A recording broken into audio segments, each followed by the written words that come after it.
దేవుని పరిశుద్ధమైన నామమునకు మహిమ కలుగునుగాక.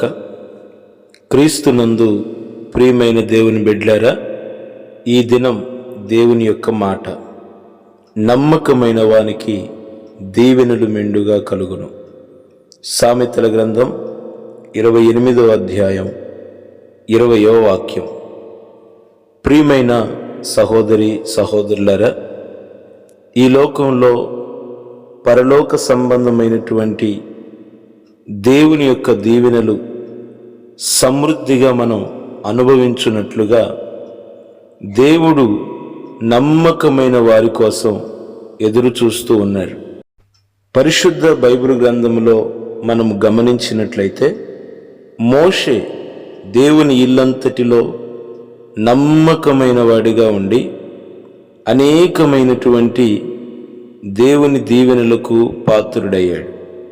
మోషే దేవుని ఇల్లంతటిలో నమ్మకస్తుడు గనుక దేవుని ప్రజలైన ఇశ్రాయేలులందరిపైన గొప్ప నాయకుడిగా దేవుడు మోషేను నియమించారు.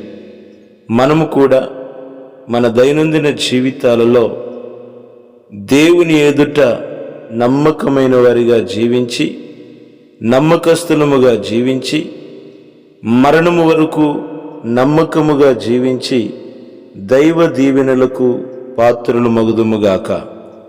Amen, amen. అందరికీ ప్రైజ్ ద లార్డ్. ప్రార్థన చేసుకుందాం.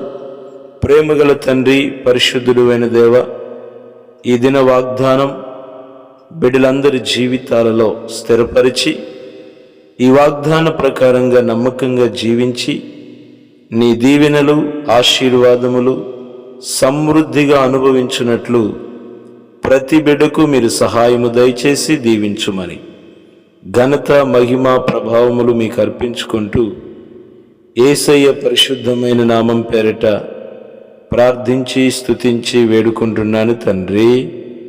Amen, amen. Praise the lord.